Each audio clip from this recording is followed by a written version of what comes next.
We love you more and more and more and more and still at more. Till we become worthy of union with you and help us all to hold fast to Baba's Daman till the very end.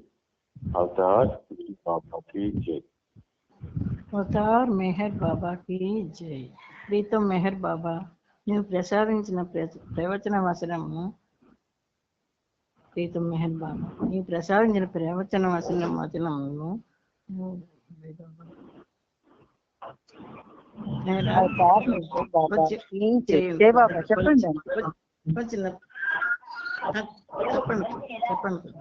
చెప్పండి. Avatar Meher బాబా కి జై.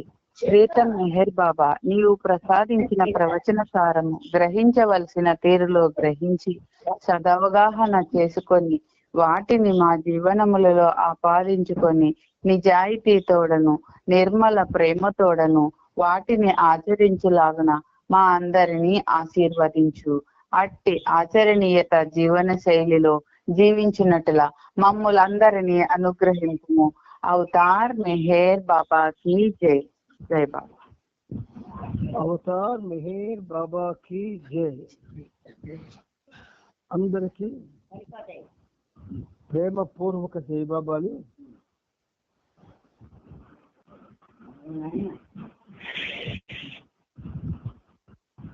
ఈరోజు కూడా మెహర్ ప్రభు మనందరికీ ఆయనతో కలిసి సహజీవనాన్ని జరుపుకునే భాగ్యాన్ని ప్రసాదించారు. అందుచేత ఆ సర్వేశ్వరుడైనటువంటి మెహర్ బాబాకి మనందరి తరపున శత సహస్ర కోటి పాదాభివందనాలను సమర్పించుకుంటూ ఈ సహజీవనంలో భాగంగా మనం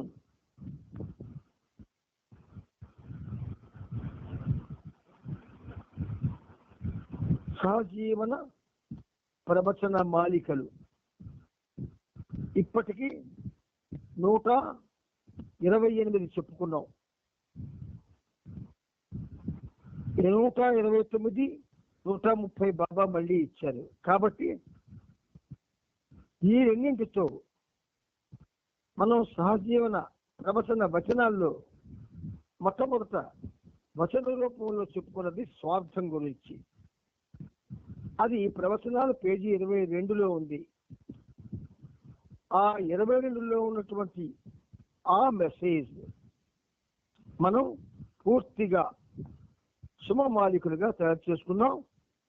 ఈ రోజుకి ఆ అధ్యాయానికి సంబంధించి 130 మనకి ప్రవచన మాలికలు తయారయ్యేవి. ఇప్పుడు మనం ఏం చేస్తున్నామంటే 129-30తో మనం అవి పూర్తి చేసుకుంటున్నాం. అవతార్ మెహర్ బాబాకి జై. జీవితములో ఉన్న భిన్న రూపాలతో మార్గాలతో, జీవితములో ఉన్న భిన్న రూపాలతో మార్గాలతో సంబంధముంచుకుంటూ నిస్సంగత్వంలో పనులు చేస్తే, సంబంధముంచుకుంటూ నిస్సంగత్వంలో పనులు చేస్తే. ఇది 129. 130 తీవ్రతర కార్యాలలో పూర్తిగా మునిగి పని చేయుచున్నా, తీవ్రతర కార్యాలలో పూర్తిగా మునిగి పని చేయుచున్నా, దేనికి అంటకుండా ఉండుటే ఈ పరిపూర్ణతకు చిహ్నము. దేనికి అంటకుండా ఉండుటే పరిపూర్ణతకు చిహ్నము. ఇది 130. ఈ 129, 132 తాత్పర్యాలు మనం చెప్పుకుంటే వచన ప్రవచనాల్లో ప్రారంభించి ముగించుకుంది పూర్తిగా చెప్పుకున్నటువంటి స్వార్థం యొక్క అధ్యాయం అంతా మనం చెప్పుకున్నట్టు అవుతుంది. అంటే రెండవసారి, మొదటిసారి వచన రూపంలో, ఇప్పుడు శుభమాలికల రూపంలో చెప్పుకున్నాం. మీరెవరైనా ఆ స్వార్థం అనే ప్రవచనాన్ని చెప్పాలని, ఏ సహవాసులైనా వెళ్ళి చెప్పాలనుకుంటే ఇవి చదువుతూ మీరు చక్కగా చెప్పచ్చు. సరే, ఇప్పుడు ఈ 129, 130 ఈ మాలికల యొక్క తాత్పర్యంలోకి ప్రయాణం చేద్దాం. మానవ జీవితంలో భిన్న రూపాలు, భిన్న మార్గాలు ఉంటాయి. భిన్న రూపాలు, మానవులందరూ కూడా విభిన్న రూపాల్లో ఉంటారు. ఆ విభిన్న రూపాల్లో ఉన్నటువంటి ఈ మానవులు విభిన్న దారుల్లో ప్రయాణాలు చేస్తూ ఉంటారు. ఎవరికి నచ్చిన దారిలో వారు. అంచేత అది తప్పు కాదు. అయితే ఈ మానవులంతా ఆ దారుల్లో వాటితో సంబంధం ఉంచుకుంటూ వాటితో సాంగత్యం ఉండకుండా పనులు చేయాలి. విభిన్న దారులు, ఆ దారుల్లో, ఆ మార్గాలలో ఒక్కొక్క దానికి ఒక్కొక్క రకమైనటువంటి గుణాలు మానవుడు అలవాటు చేసుకుంటాడు. అలా అలవాటు చేసుకున్నటువంటి ఆ గుణాలతో ఆ మార్గంలో తాను ప్రయాణం చేయాలని ప్రయత్నం చేస్తాడు. అయితే ఆ మార్గం అనేకమైనటువంటి విషయాల చేత నింపబడి అనేకమైనటువంటి కార్యాల చేత నిండి ఉంటుంది. అవన్నిటితో మనం మమేకం కాకూడదు. అంతకుండా ఆ దారులకి, ఆ దారులు చూపించినటువంటి అనేక మార్గాలతో మనం అంతకుండా పనులు చేయాలి. ఇది చెప్పుకోవడానికి సులువుగా ఉంది, కానీ ఆచరణకి చాలా కష్టం అవుతుంది. ఎందుకంటే ఉదాహరణకి సాధారణంగా ఎక్కువ మంది దేవాలయాల సందర్శన, తీర్థాలలో స్నానాలు చేయడం చేస్తూ ఉంటారు. ఈ దేవాలయాల సందర్శనం అనే దానిలో దేవాలయాల్లో కొన్ని కర్మకాండలు ఉన్నాయి, అవన్నీ చేస్తాం మనం. అలాగే తీర్థ స్నానాల్లో కొన్ని కర్మకాండలు ఉన్నాయి, అవన్నీ చేస్తాం మనం. అటువంటి వాటితో సాంగత్యం అనేది ఎలా ఉండాలా? ఉండి లేనట్టు ఉండాలి. కానీ ఆ అలవాటు పడిన వాళ్ళు అందులో గాఢంగా హత్తుకుపోతారు. ఈ గాఢంగా హత్తుకున్నందువలన చేసిన పనులన్నీ కూడా చెయ్యని దానితో సమానమైపోతాయి. అది బాబా చెప్తున్నారు. ఇక మనం కొన్ని కార్యక్రమాల్లో పూర్తిగా మునిగిపోతాం. ఈ మునిగిపోవుట అనేది ముఖ్యంగా కర్మకాండలకు సంబంధించి జపాలు, తపాలు, యజ్ఞాలు, యాగాలు, క్షేత్ర దర్శనాలు, ఇలాంటివన్నీ ఉంటాయి. ఇవి కాక పెద్ద పెద్ద మహాయజ్ఞాలను కూడా సాగించడం జరుగుతూ ఉంటుంది. ఉదాహరణకి మహామృత్యుంజయ యాగం అవుతుంది. అది ఎక్కువ మంది చేస్తూ ఉంటారు. ఎందుకు? సావు కొంచెం ఆలస్యం అవుతుందనే భ్రమతో. మహామృత్యుంజయ యాగాన్ని ఎలా చేసినా చావు సమయం వస్తే మనం చచ్చిపోవలసిందే. అది మనల్ని ఆపదు. అందుచేత అటువంటి తీవ్రమైనటువంటి కార్యకలాపాల్లో మనం మునిగి పరిచేస్తూ ఉంటాము. అప్పుడు కూడా దేనికి అంటకుండా ఉండాలి. ఇది చాలా అసాధ్యం. ఒకవేళ ఈ విధంగా సంచరించగలిగితే దేనికి అంటకుండా అది పరిపూర్ణతకి చిహ్నం అవుతుంది. మెహర్ బాబా ఈ యుగంలో తాను సర్వోన్నతుణ్ణి అని చెప్పారు. కానీ శ్రీ మహావిష్ణువు తానే అని తెలిసి కూడా నేను శ్రీ మహావిష్ణువుని అన్న మాట ఆయన దాన్ని ఒక ప్రామాణికంగా మనకి గట్టిగా చెప్పలేదు. ఎందుచేత శ్రీ మహావిష్ణువు ఆరాధ్య దైవంగా ఆయన్ని కానీ ఎవరైనా భావిస్తే ఆ శ్రీ మహావిష్ణువుకు సంబంధించినటువంటి సూక్తాలు, పూజలు, పునస్కారాలు, యజ్ఞయాగాలు ఇవన్నీ చెయ్యాలి. అంటే బాబా తన యొక్క నిజమైనటువంటి విషయాన్ని చెప్పడానికి ఎందుకు మన దగ్గర ఒక విధంగా ఆయనకి బహుమానం కానీ లేదా దాచడం కానీ తెలియదు. కానీ ఎందుకు చెప్పలేదంటే ఈ అవతార కాలంలో ఆయన practical life with Avatar Meher Baba అన్నదాన్ని ప్రవచనాల్లో చెప్పాడు. ఆ ప్రాక్టికల్ లైఫ్ కి సంబంధించి ఇలాంటి ఒక పక్క చేస్తూ ఆ ప్రాక్టికల్ లైఫ్ లో ఉంటామంటే అవ్వదు. It is a practical life without practical action అని గమ్మత్తు. యాక్షన్ లెస్ వర్క్ అది. కాబట్టి బాబా రెండు విషయాలకి ప్రాధాన్యత ఇచ్చారు. ఒకటి, తనను మాత్రమే ఆశ్రయించి ఉండమని, అదే తన కొమ్మును గట్టిగా పట్టుకోమని అందుకే చెప్పారు. రెండవది, ఆయన్ని ప్రేమించవలసిన విధంగా ప్రేమించమంటాడు.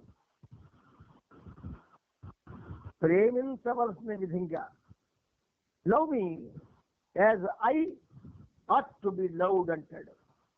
ఇప్పటికీ ఆ విషయంలో మనం అంటే మెహర్ బాబా ప్రేమికులుగా చలామణి అవుతున్న మనం ఒక్క అడుగు కూడా ముందుకు వెయ్యలేదు. నన్ను ప్రేమించవలసిన విధంగా ప్రేమించండి, అక్కడ విధంగా అన్నాడు. As I ought to be loved, నేను ఏ విధంగా ప్రేమించబడాలో అలా ప్రేమించండి అన్నారు. ఏ విధంగా ప్రేమించబడాలి? అసలు ప్రేమ అన్నది మనలో ఏదైతే ఉన్నది అనుకుంటున్నామో అది లౌకిక సంబంధమైన ప్రేమ మాత్రమే, ఆధ్యాత్మిక సంబంధమైన ప్రేమ కాదు. అది ఆధ్యాత్మిక సంబంధం కావాలి అంటే మనం భౌతికంతో సంబంధం తెచ్చుకోవాలి. ఆ పని ఏ ఒక్కరు చేయరు కదా, చేయడానికి సాహసించరు కదా. కాబట్టి ఆయన్ని ప్రేమించవలసిన విధంగా మనం ప్రేమించుట లేదు. ఇది సత్యం. All right. తనని మాత్రమే అంటిపెట్టుకుని ఉన్నామా, బాబాని మాత్రమే అంటిపెట్టుకుని ఉన్నామా, అందులో మనం 100% నిజాయితీగా ఉన్నామా అంటే అందులో కూడా పర్సంటేజ్ లో ఉన్నారు. ఈ పర్సంటేజ్ లో ఉన్న వాళ్ళు చాలా మంది కాలం చేశారు. బహు తక్కువ మంది ఉన్నారు. ఇప్పుడు ఈ తక్కువ మంది ఉన్నటువంటి ఈ ప్రపంచానికి బాబా యొక్క ఆ సందేశాలని గ్లోబలైజ్ చేసేద్దాము అన్న ఒక పెద్ద ఉద్దేశం వచ్చేసింది. ఈ గ్లోబలైజ్ పేరిట విస్తృతంగా ఆ సందేశాన్ని పబ్లిక్ కి అందివ్వడంలో నిమగ్నమైపోయారు. ఇంకా ప్రేమించడానికి ఎక్కడ టైం ఉంటుంది మనకి? అలాగే బాబా చెప్పారా? లేదు. లవ్ మీ అబవ్ ఆల్ అన్నాడు ఆయన. చిన్న చిన్న మాటలతో మనకి రహదారులు చూపించాడు ఆయన. లవ్ మీ అబవ్ ఆల్, చిన్న మాటలు. లవ్ మీ అబవ్ ఆల్ 4 మాటలు. అది ఇప్పటికీ అర్థం చేసుకోలేకపోతున్నాం మనం. అన్నిటికంటే అతీతంగా నన్ను ప్రేమించండి అని మెహర్ ప్రభువు మాట మనకి అది రుచించలేదో, దాని లోతు తెలియలేదో, లేకపోతే ఆయనే ఈయనకెందుకని ప్రాక్టికల్ గా చేసేటట్టు చెయ్యడం అనుకున్నాడు, నాకు తెలియట్లేదు. ఈ పనిముట్టికి తెలియట్లేదు. కానీ ఒక్కటే మార్గం, బీ విత్ మీ, నాతో ఉండండి, నన్ను స్మరించండి. ఈ 2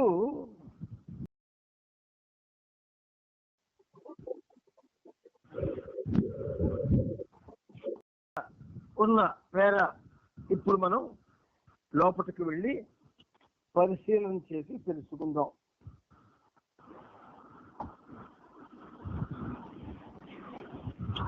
సాధకుడు ఆత్మవిశ్వాసాన్ని పెంచుకోవాలి. సాధకుడు ఆత్మవిశ్వాసాన్ని పెంచుకోవాలి. నిజమైన అతీంద్రియ అనుభూతులను భ్రాంతిమయమైన వాటితో వేరుపరిచి చూడగలిగినా అవి సందేహాలకు గురి అయితే వాటి శక్తిలో, ప్రభావంలో లోపం ఏర్పడుతుంది. జాగ్రత్తగా గుర్తుంచుకోండి ఈ విషయాన్ని. నిజమైన అతీంద్రియ, ఎంత చక్కగా ఉందో చూడండి. నిజమైన ఇంద్రియాలకు అతీతమైనటువంటి అనుభవాలు ఏవైతే ఉన్నాయో, అనుభూతులు ఏవైతే ఉన్నాయో అవి భ్రాంతిమయమైన వాటితో వేరుపరిచి చూడగలిగిన అవి సందేహాలకు గురి అయితే వాటి శక్తిలో, ప్రభావంలో లోపం ఏర్పడుతుంది. ఇప్పుడు మనం చెప్పుకున్నాం ఒకటి, ఎవరు చెప్పుకున్నాం? ఇప్పుడు మనం చెప్పుకున్నాం కదా. అంటే మనం బాబాతోనే ఉండగలగడం, ఆయన నామాన్ని స్మరించగలగడం, ఈ 2 మధురమైనటువంటి అనుభూతులను ఇస్తాయి. అది ఆ అనుభవాలు అలా అభివృద్ధి చెందగా చెందగా చెందగా అతీంద్రియం అవుతాయి. అది చాలా కాలానికి. లేదు చేసేటటువంటి చర్యలో 100కి 100 పాళ్ళు నిజాయితీగానే ఉంటే తక్కువ కాలంలోనే అతీంద్రియం అవుతాయి. అలా అతీంద్రియం అయితే ఆ వ్యక్తులు అంతవరకు చేస్తున్నవన్నీ కూడా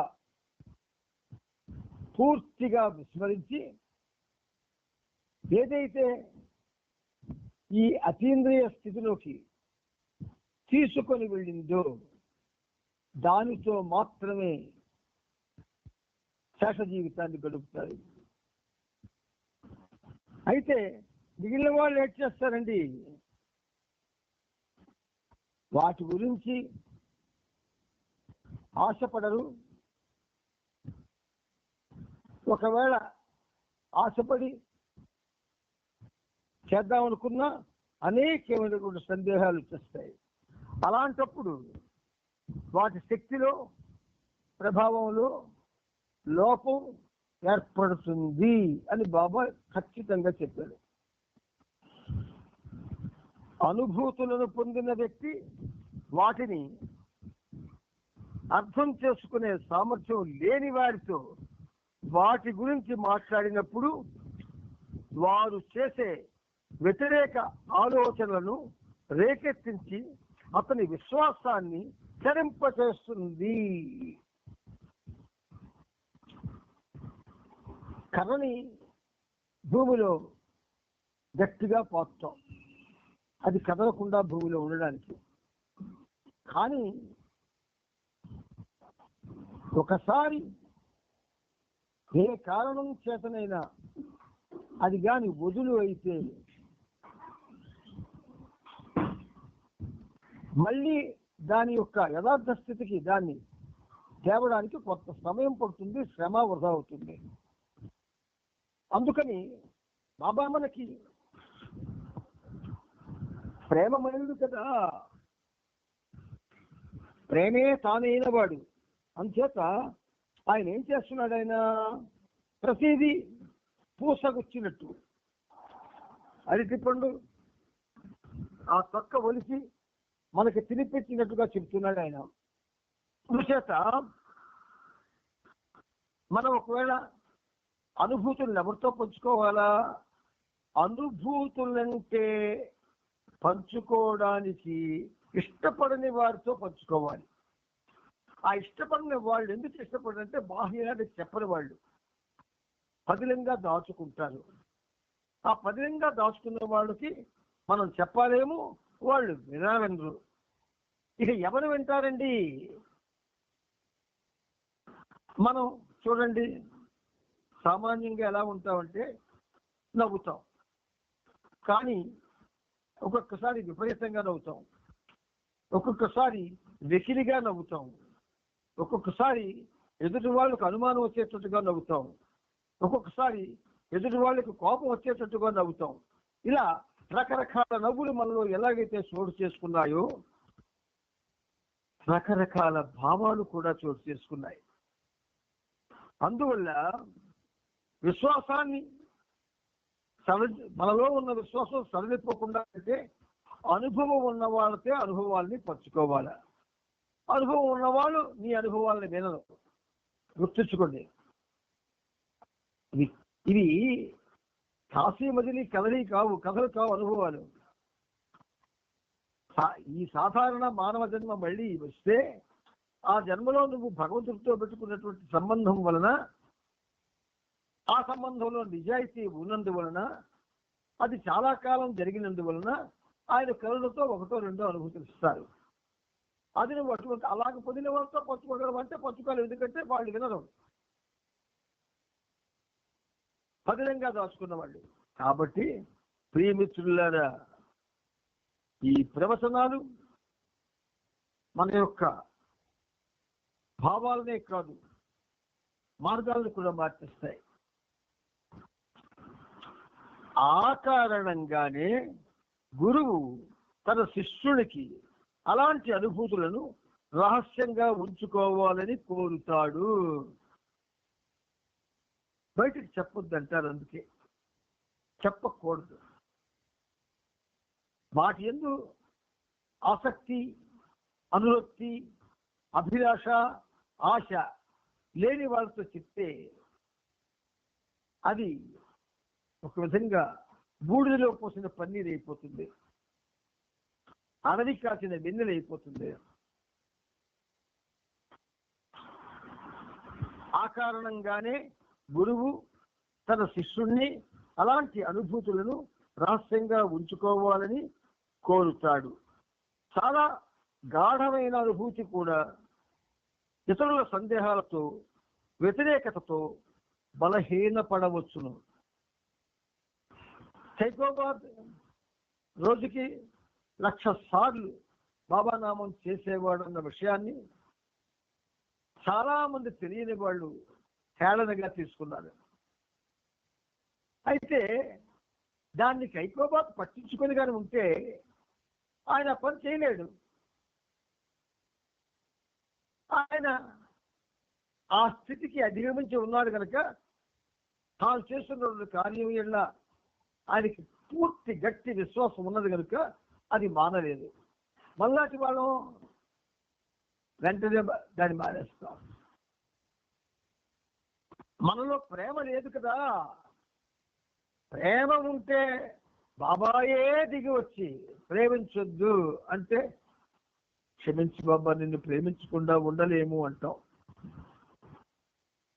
అందుచేత అలాంటి వ్యతిరేకతతో అవి బలహీనమైపోతాయి. సాధకుడు ఇతరుల మాటలతో వ్యతిరేకతతో నిమిత్తం లేకుండా తన అనుభూతులు చూసే మార్గాన్ని, తన అనుభూతులు చూపే మార్గాన్ని అనుసరించినంత వరకు అలాంటి వాటితో ఎలాంటి ప్రమాదము ఉండదు. అనుభూతి లభించడం అంటే అది చిన్న విషయం కాదు. భగవంతుడు ఆ వ్యక్తి యందు అపారమైన కరుణను చూపించడం, అంత గొప్పదాన్ని ఎలా బయటికి నువ్వు వ్యక్తం చేసిస్తావు, చేసి అవతల వాట్సాప్ దాన్ని హేళన చేయించి దాని యొక్క అందులో ఉన్నటువంటి ఆ మహా గొప్పతనాన్ని నువ్వు పాడు చేయడం ఎందుకు?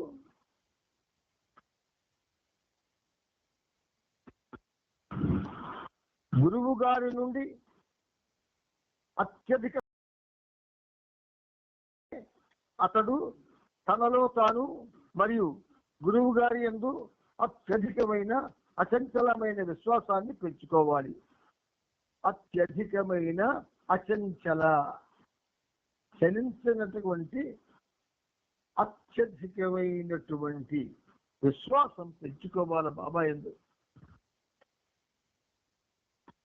అసలు అత్యధికమైన అంటే ఏమిటి? నిరంతరం బాబానామం చేయడం. అచంచలమైన అంటే ఎంతమంది నీకు ఎందుకురా ఈ బాధ? కొంతమంది అప్పుడప్పుడు ఈ పనిముట్టింటికి వస్తుంటారు. నేను ఆ రూమ్లో కూర్చొని రాసుకోవడం, చదువుకోవడం ఏదో ఒకటి చేస్తూ ఉంటాను. ఎలాగండి ఎప్పుడు వచ్చినా ఈ రూమ్లోనే కూర్చొని ఉంటారు, మీకు మరి పని పాట లేదా అని కొందరు అడిగితే, మరి కొంతమంది మరి మీకు బాధ్యతలు మీరు నిర్వహించరా? ఇలా రకరకాల ప్రశ్నలు వేస్తారు. ఒక్కటి గుర్తుంచుకోండి, భగవంతుడు దయామయుడు, కరుణామయుడు.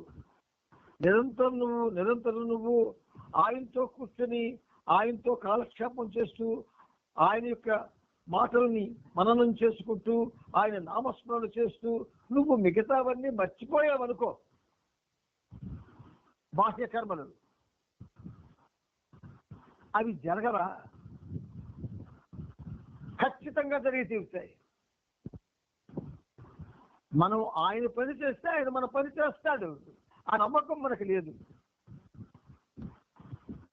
మనం ఆయన పని చేస్తూ ఉంటే ఆయన మన పని చేస్తాడు. అందుచేత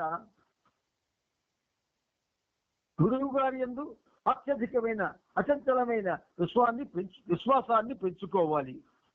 ఇతరుల సహాయాన్ని అర్థించరాదు. బయటికి వెళ్తే కదా ఇతరుల సహాయం అడుగుతాం.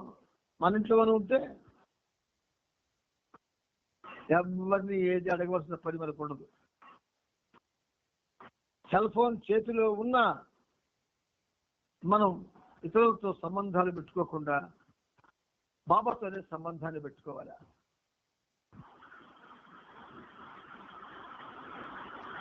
ఎందుకంటే అతని సమస్యలను, అతని అనుభూతులను అర్థం చేసుకునేవారు బహు కొద్ది మంది మాత్రమే ఉంటారు.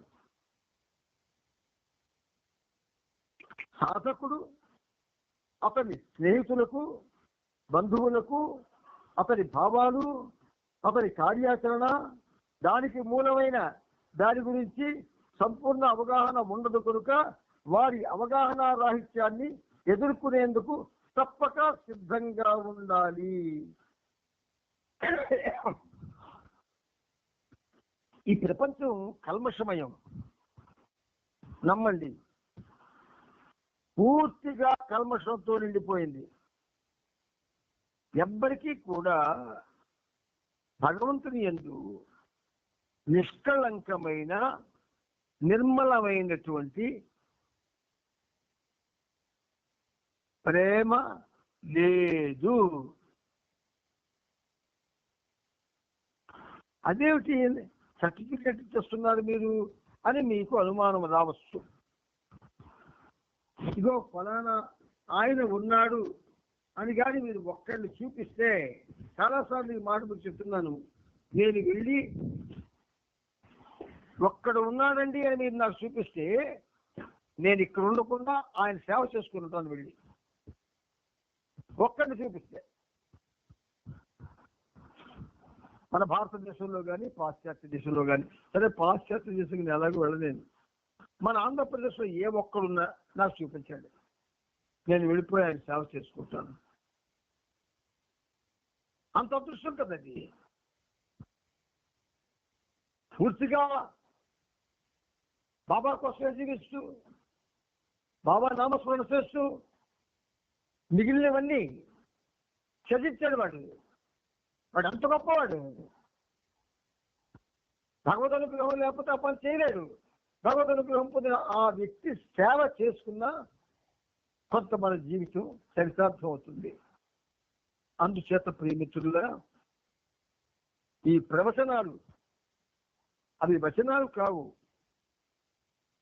ఒక విధంగా చెప్పాలంటే మనల్ని అత్యున్నత మార్గంలో నడిపించే అస్త్రాలు. మరి అస్త్రము అంటే అది గుచ్చుకుంటుంది గట్టిగా, ఆ బాధ ఓర్చుకోవాలి కదా. సరే, ఈరోజు మనం ప్రవచన మాలికలు, ప్రవచన వచనాలు చెప్పుకున్నాం. ఇప్పుడు అత్యున్నతమైనటువంటి బాబా జీవిత చరిత్రలోకి మనం ప్రయాణం చేయబోతూ ఉన్నాం. ప్రవచనతో 8వ భాగం 3268వ పేజీలో నిన్న 15ని ఆపుకున్నాం. ముందుకు వెళదాం. ఆ మీద ఒక్క లైన్ని మీకు చదివి వినిపిస్తాను. ఏరిచ్ బొంబాయి వెళ్ళి కాకా నుండి బాబా పంపిన ఆ సందేశాన్ని తీసుకున్నాడు. హిమాలయ పర్వత ప్రాంతాల్లో ఎక్కడైనా బాబా ఏకాంతంగా కూర్చునేందుకు ఒక స్థలాన్ని చూడమని ఏరిచ్ను ఆదేశిస్తూ వెంటనే ఇచ్చారు. వెళుతూ దారిలో రాయ్పూర్లో ఆగి జాల్ కేరావాలతో ఈ విషయాన్ని గురించి చర్చించమని కూడా బాబా సూచించారు. అక్కడికి చెప్పుకున్నాం. కొంచెం ముందుకెళ్దాం. దాని ప్రకారం ఏరిచ్ బయలుదేరి జాల్ని కలిశాడు. జాల్ ఈ మధ్యనే సిహావా నుండి తిరిగి రాయ్పూర్ వచ్చాడు. ఆ ప్రదేశం బాబా ఏకాంతవాసానికి చాలా అనువైందని జాల్ ఏరిచ్తో చెప్పాడు. ఏరిచ్ బాబాకు ఈ విషయం కేబుల్ ద్వారా తెలియజేశాడు.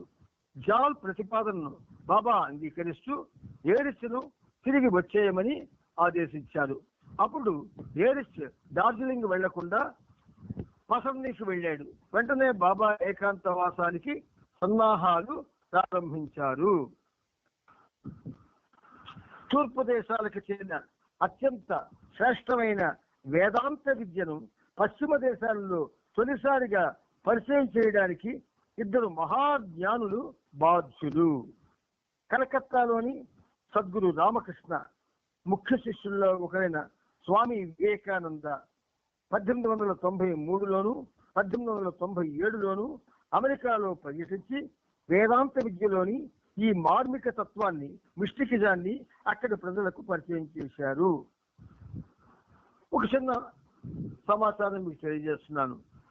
స్వామి వివేకానంద వచనాలను కూడా మనం ఒక విధంగా చరణ రూపంలో రాసుకున్నాం. అవి ఉన్నాయి. కాకపోతే ఆ వచనాలు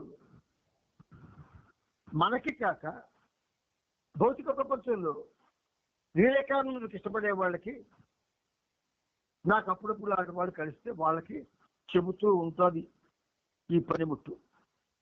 అలాగే రామకృష్ణ పరమహంస యొక్క వచనాలు అంటే తెలుగు ప్రజలకి కొంతమంది అంటే ఇష్టం. మన దగ్గరికి ఎవరైనా వచ్చి అది అలాంటివి అడిగినప్పుడు మనం నాకు తెలియదండి, నేను చదవలేదండి అని ఒక బాబా ప్రేమికుడు చెబితే అది చాలా తప్పవుతుంది.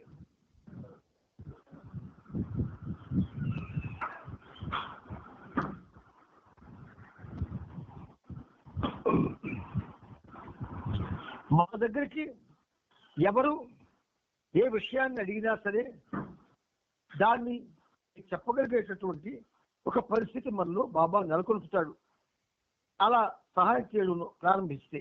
కానీ అలా చేయలేని వాళ్ళు చేయక్కర్లేదు, చేయగలిగిన వాళ్ళు మాత్రం ఊరుకోకూడదు. తప్పు కదా. చాలా మంది చాలా విషయాలు తెలుసుకోవాలనుకుంటారు. ఆ విషయంలో వాళ్ళకి సహాయపడితే వాళ్ళు కొంచెం అందులో ముందుకు వెళ్తారు. అంత మాత్రాన మనమే మైల పడిపోము కదా. అందుకని వివేకానందుడు కూడా రాసి ఉన్నాయి. అవసరమైతే అంటే ఇలాంటి విషయాలన్నీ కూడా అనే ఒక యాప్ ఉంది, పెద్ద వేదికది. ఆ వేదికలో పూర్వం ఇలాంటివన్నీ వాళ్ళకి అందజేస్తే చాలా చాలా చాలా సంతోషించి ఇంచుమించుగా ఒక 3000 పైసలకు వాళ్ళకి కవితలు రాసి పంపిస్తే వాళ్ళు చాలా ఆనందపడ్డారు. అయితే ఒకే ఒక్క దురదృష్టకరమైన చర్య ఏం జరిగిందంటే, అలా అద్భుతంగా రాస్తున్న వాళ్ళందరికీ వాళ్ళు టిప్స్ పెట్టారంటే డబ్బు. దాంతో ఇంత చేసే పని కూడా నాకెందుకో అయ్యయ్యో డబ్బు కోసమా భగవంతుడు ఇచ్చినటువంటి జ్ఞానాన్ని డబ్బు కోసమా అమ్ముకుంటాం లేదా అందజేస్తాం అని చెప్పి ఆ కూర నుంచి నేను విడిపోయాను. అందుకని అంటే ఎందుకు డబ్బుకు ప్రాధాన్యత ఉంటే అంతకంటే నీతో నా దృష్టిలో ఇంకొకటి లేదు. అందుచేత బాబా మనకి ముఖ్యం, డబ్బు కాదు. కాబట్టి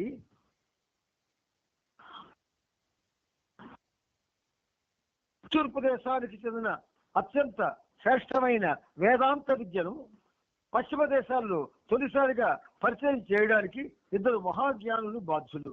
కలకత్తాలోని సద్గురు రామకృష్ణ ముఖ్య శిష్యుల్లో ఒకడైన స్వామి వివేకానంద 1893లోను 1897లోను అమెరికాలో పర్యటించి వేదాంత విద్యలోని ఈ మార్మిక తత్వాన్ని, మిస్టికిజాన్ని అక్కడి ప్రజలకు పరిచయం చేశాడు.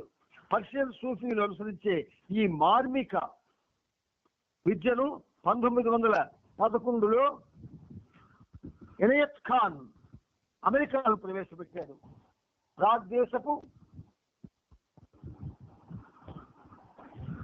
ప్రాగ్దేశపు మార్మిక తత్వ విద్యను పాశ్చాత్య ప్రపంచంలో విలీనమర్చడంలో స్వామి వివేకానంద, ఇనయత్ ఖాన్ అను ఈ 2 మహాత్ములే ఆద్యులు. మెహర్ బాబా తన ఈ అవతరణలో చేపట్టిన విశ్వ కార్యక్రమంలో ప్రాక్ పశ్చిమ తత్వ విజ్ఞాన సమ్మేళనం ఒక అంశం. వేదాంత విద్యల మార్మిక తత్వం కలకత్తాలోని సద్గురు రామకృష్ణుని సాంప్రదాయం నుండి ప్రపంచంలోకి వ్యాప్తి చెందింది. పర్షియన్ సూఫీల మార్మిక తత్వం అజ్మీర్ మొయినుద్దీన్ చిష్తి సాంప్రదాయం నుండి ఉత్పన్నమైనది. అంటే మనం మన దేశంలోనే చాలా ఉన్నతమైనటువంటి ఆధ్యాత్మిక సమ్మేళనాలు జరుగుతూ ఉన్నాయి. అది ఆ సమ్మేళనాలకి మన బాబా హౌస్లో కొంతమంది హాజరయ్యారు. అటువంటి సమ్మేళనానికి హాజరైతే ఆ వాతావరణంలో మనం 5 నిమిషాలు ఉన్నా ఆ 5 నిమిషాల్లో 5 జన్మల ఫలితాన్ని సాహిత్య విశ్లేషణని వింటాం మనం. అటువంటి అదృష్టం ఈ పనిముట్టుకు కూడా ఒకసారి జరిగింది కలకత్తాలో. అందుచేత కొన్ని విషయాలు అర్థం కావాలి అంటే వాటికి అనుగుణ్యమైనవి, వాటితో సంబంధం ఉన్నవి మనం తెలుసుకోవాలి. ఉదాహరణకి భగవద్గీత. మన బాబా ప్రేమికుల్లో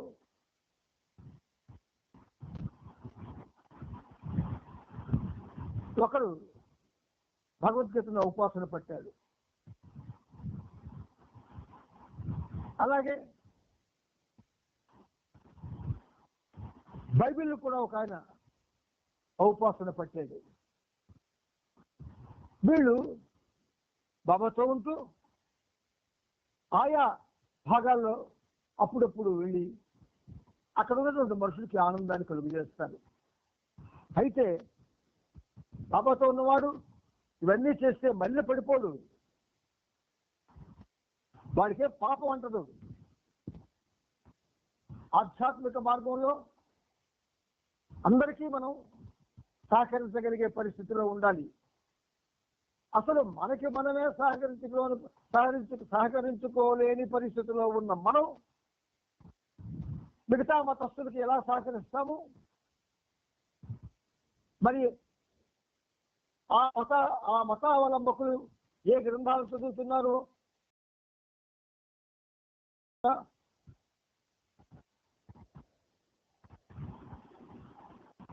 అంటే ఇది ఆధ్యాత్మిక మార్గంలో సాధకుడికి ఒక సాంప్రదాయం. ఎటువంటి సాంప్రదాయం అంటే తన దగ్గరికి వచ్చిన వాడు ఏదో భగవంతుడి విషయమే అడుగుతాడు కానీ భౌతిక విషయం అడగడు కదా. క్రిస్టియన్స్ చాలా మంది వస్తారు ఈ పనిముట్టు దగ్గరికి. బికాస్ నా చదువంతా కూడా క్రిస్టియన్ స్కూల్లో ఎక్కువ జరిగింది. అందుచేత అలాంటి వాళ్ళు వస్తే ఏదైనా అడిగితే మనం చెప్పలేకపోతే మన చదువు ఎందుకు ఉపయోగపడుతుంది? మనకి చదివే చదువు వ్యర్థం కాకూడదు, 10 మందికి ఉపయోగపడాలా. అప్పుడే వాళ్ళు నమ్మకంతో వస్తారు మన దగ్గరికి. ఒక ఫాదర్ అయితే ఒక మాట అన్నాడు నాకు, మీరు నాకు మీ మాటలతో నేను ఇప్పుడు క్రిస్టియానిటీలో ఉండాలా ఉండకూడదా అన్న అనుమానాన్ని రేకెత్తించారండి అన్నాడు. తప్పు, మీలో అటువంటి అనుమానం రావాలని నా చేత నా ప్రభువు చెప్పించలేదు. ఏ మార్గంలో మీరు ఉన్నారు ఆ మార్గంలో ఇంకా చాలా ఉన్నతంగా ముందుకు వెళ్ళడానికి కావాల్సిన మెటీరియల్ మీకు ఇచ్చారు బాబా, అంతేగాని అది విడిచిపెట్టమని కాదు అని చెబితే చాలా ఆనందంగా అప్పుడప్పుడు ఫోన్ చేస్తూ మాట్లాడుతున్న ఫాదర్. అందుచేత మనం అందరికీ ఉపయోగపడాలి. ఒక్క మెహర్ బాబా ప్రేమికులకే ఉపయోగపడాలని బాబా ఎక్కడా చెప్పలేదు. అలాగైతే ఈశ్వరమూర్తి ఆయన గీతాభూషణ్ అనే బిరుదు తెచ్చుకున్నాడు. గీత గురించి అటు పాశ్చాత్య దేశాల్లో ఇటు మన భారతదేశంలో ఎంతమందికో తెలియజేశాడు. తప్పు చేశాడా? పాపమా? కాదు కదా. బహుభాషా జ్ఞానం కావాలి మనకి. అనేక విషయాలు మనం తెలుసుకోవాలి ఆధ్యాత్మిక మార్గంలో ఉన్నప్పుడు. అలా ఉన్నప్పుడే 10 మందికి ఉపయోగపడతాము. అందువల్ల 1911లో ఇనేత్ ఖాన్చే ఉపదేశితురాలై 1927 నుండి అమెరికాలోని సూఫీ తత్వానికి ముర్షిదా పీఠాధిపతిగా వ్యవహరిస్తున్న రబియా మార్టిన్ తన జీవితంలో మెహర్ బాబాను కలుసుకోవడం అనేది విధి నిర్ణయానుసారం జరిగింది. చాలా చాలా గొప్పవాళ్ళు ఉన్నారు పాశ్చాత్యులు. మన భారతదేశంలో 100కి 1 ఉంటే పాశ్చాత్య దేశంలో 100కి 80 మంది ఉంటారు.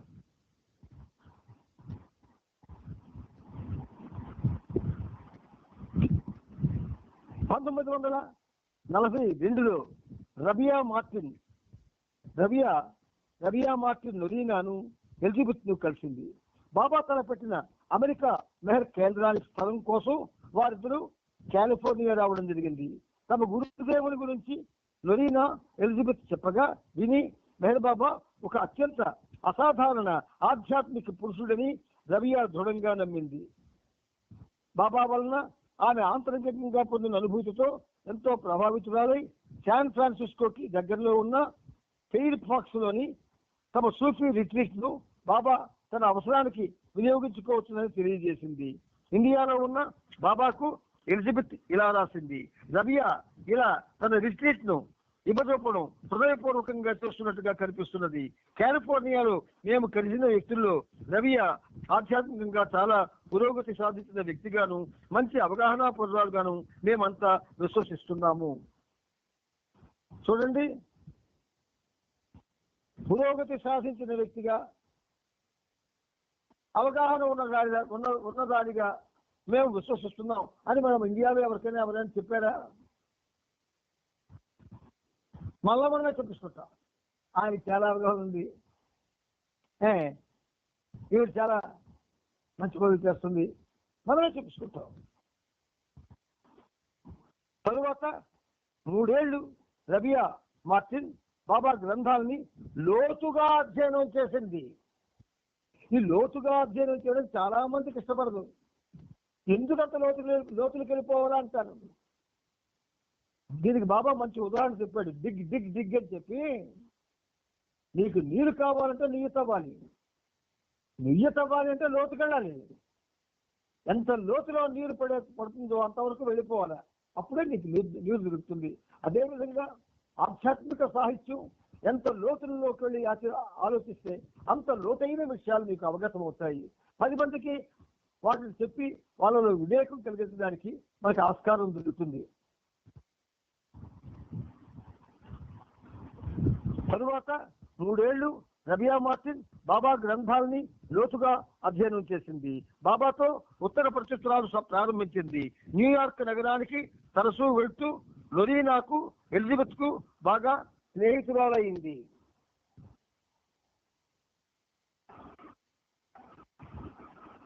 మూడు 3268 పేజీలో ఈ విషయాలు ఉన్నాయి. ఒకసారి అవకాశం ఉంటే చదువుకోండి. ఈ యుగానికి మెహర్ బాబా కీలకమైన ఆధ్యాత్మిక పురుషునిగా బాబా ప్రాధాన్యతను ఆమె గుర్తించింది. బాబా పట్ల ఆమెకు అతి త్వరితగతిన విశ్వాసం ఏర్పడింది. తన ఆధ్యాత్మిక జీవితానికి ఆ విశ్వాసమే మూలస్తంభమై నిలిచింది.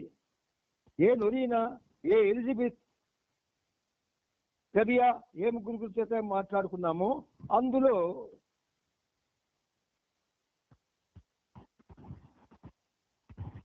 మరొకావిడ కూడా ఉంది.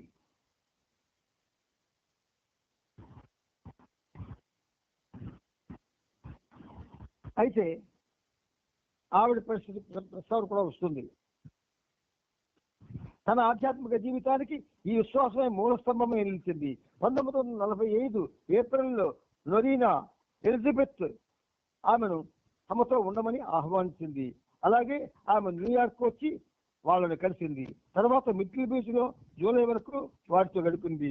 మెహర్ బాబా భగవదవతారం గాను, రసూల్ గాను, సూఫీ తత్వానికి సజీవ ఆకృతి గాను రబియా పొందిన ఇన్ట్యూటివ్ అండర్స్టాండింగ్ విశేషంతో గ్రహించిన విషయాన్ని మరొకసారి ధృవపరిచాయి. నొరీనా ఎలిజబెత్ ప్యాటర్సన్ గడిపిన ఈ కొద్ది నెలల్లో ఈ అవగాహన సుస్థిరమైంది. మేడం ఐవిఓ జ్యూస్ 3వ వ్యక్తి.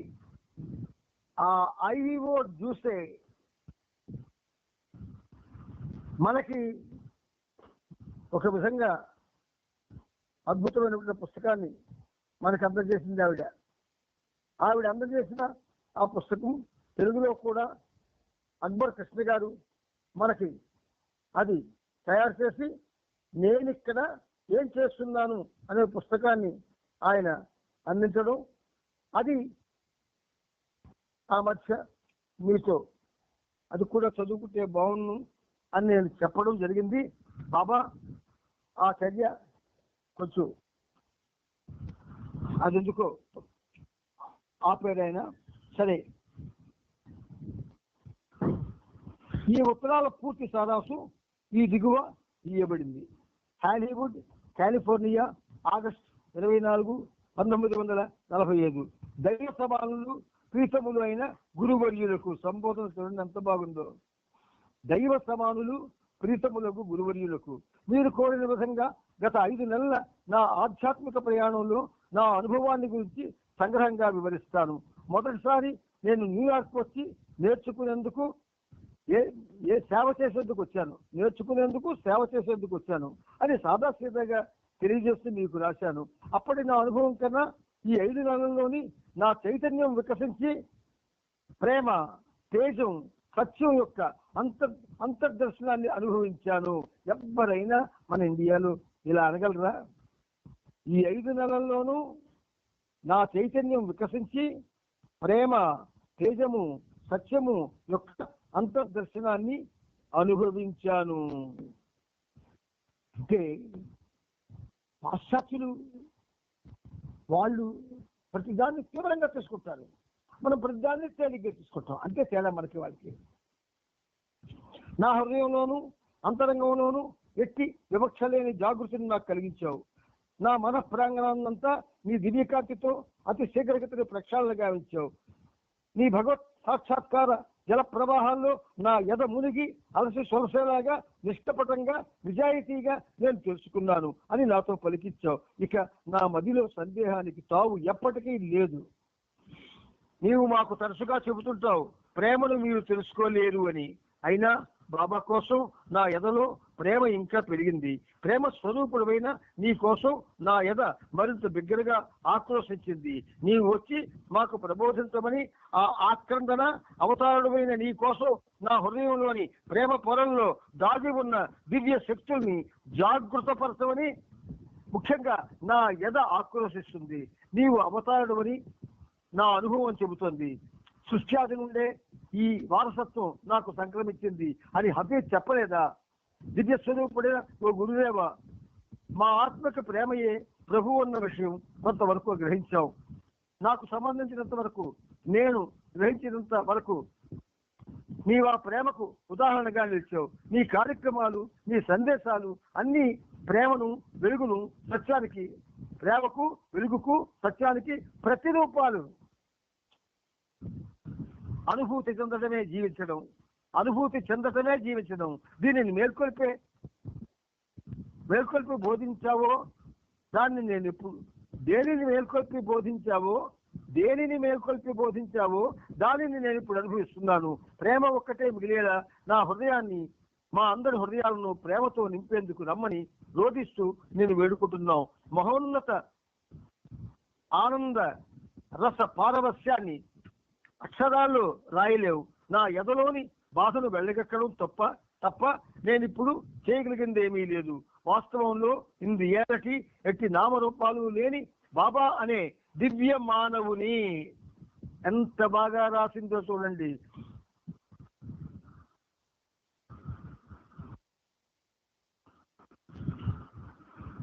ఎట్టి నామరూపాలు లేని బాబా అనే దివ్య మానవునిలోని ఆధ్యాత్మిక వైభవాన్ని, ఆధ్యాత్మిక సారత్వాన్ని అనుభవించాలనే తపన నాలో చెలరేగింది. కానీ మా పరిమిత చైతన్య స్థాయికి దిగివచ్చి రూపధారిపై మా శూన్యస్థితిని గ్రహించడంలో మాకు సహాయపడాలని, మా గమ్యాన్ని మాకు తెలియజేయాలని నిన్ను కోరుతున్నాను. నీవిప్పుడు నీ పవిత్ర సౌందర్యంలో పవిత్ర మూర్తిపై ఈ అన్వేషిపై నీ కృపను వర్షించి సేవాభాగ్యాన్ని, జ్ఞానాన్ని ప్రసాదించు.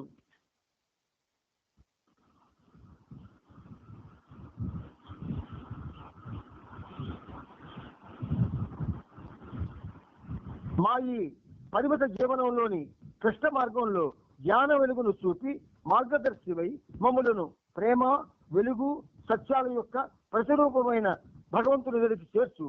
నీవు ప్రసాదించిన ప్రేమ వెలుగును ప్రీతముడమైన నీ సేవకే రబియా తిరిగి అంకితం చేస్తుంది. నీవు మానవ జాతికి దివ్య సద్గురువు. విశ్వాసంతో, ప్రేమతో రబియా. ఈ ఉత్తరం రాయడానికి భాష కాదు కావాల్సింది, బాబా ఎడల నిండైన ప్రేమ. ఆ నిండైన ప్రేమే వ్రాసింది ఇది. అక్షర సంపద కాదు ఇది, ప్రేమ సంపద. ప్రేమ సంపదకి అక్షరాలు వచ్చాయి. 3270 పేజీ నుంచి 3271 పేజీ వరకు ఉన్నటువంటి రబియా లేఖ ఒక్కసారి చదవండి.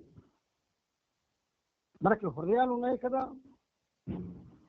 హృదయం ఎప్పుడైతే అది ప్రేమతో అది పరవశిస్తుందో అటువంటిప్పుడు మాత్రమే ఇలాంటి భావాలు పెళ్ళుకి బయటకు వస్తాయి. అలా పెళ్ళుకి రాగలగాలి వచ్చాయి అనుకుంటే ఆ వచ్చినట్లు చేసిన వాడు సామాన్యుడు కాలేడు. అందుకే ఆమె మాటల్లో ఎంత అద్భుతంగా బాబాని మాట్లాడుతుందో చూడండి. మరొకసారి వినండి. వాస్తవంలో ఎట్టి నామరూపాలు లేని బాబా అనే దివ్య మానవునిలోని ఆధ్యాత్మిక వైభవాన్ని, ఆధ్యాత్మిక సరళత్వాన్ని అనుభవించాలనే తపన నాలో చెలరేగింది. మనలో ఇంకా చెలరేగలేదు, చెలరేగిపోతున్నాం. తపన చెలరేగలేదు కానీ చెలరేగిపోతూ ఉన్నాం. విరుగుట కొరకే అన్నటువంటి ఒక సామాన్యమైన సామెత మనకది వర్తించకూడదు. గుర్తించుకోండి, మనం బాబా నుంచి నేర్చుకోవాల్సింది ప్రేమ, తెలుసుకోవాల్సింది ప్రేమ, అనుభవించవలసింది ప్రేమ, ఆచరించవలసింది ప్రేమ. ఇంకేం లేదు. అంచేత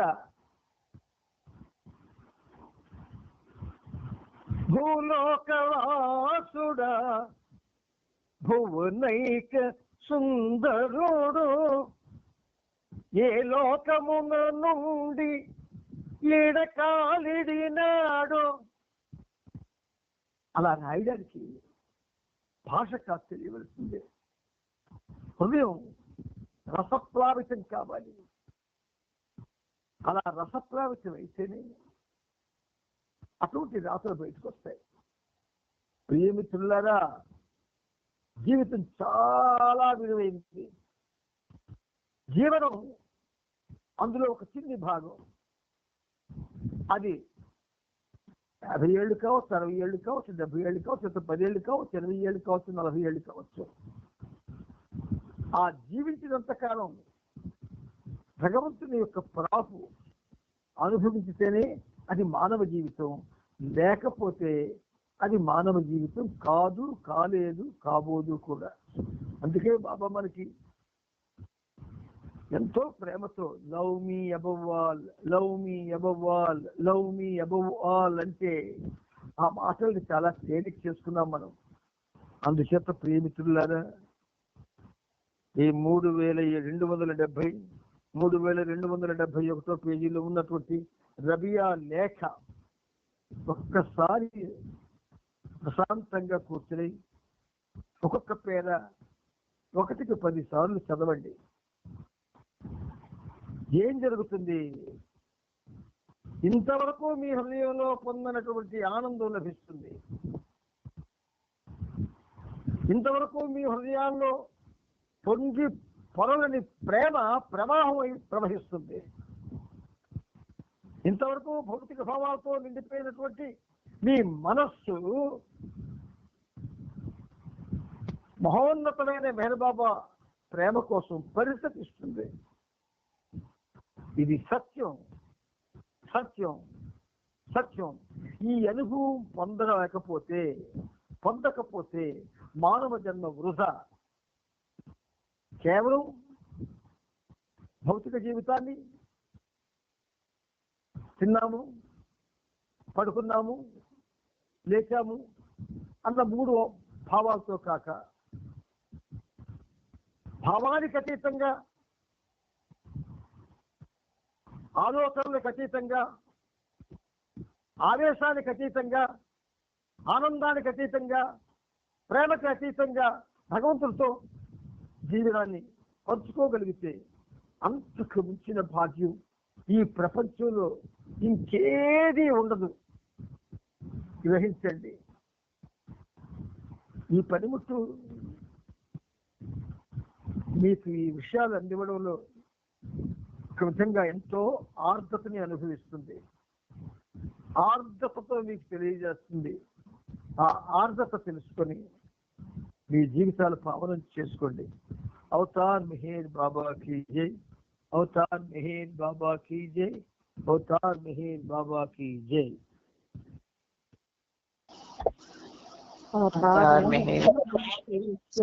అందరికీ జై.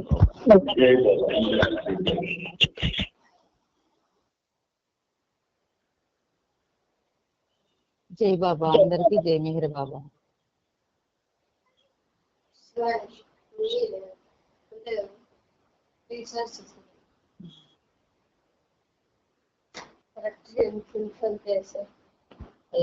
వేసేస్తే అయిపోతుంది. 3600 మనం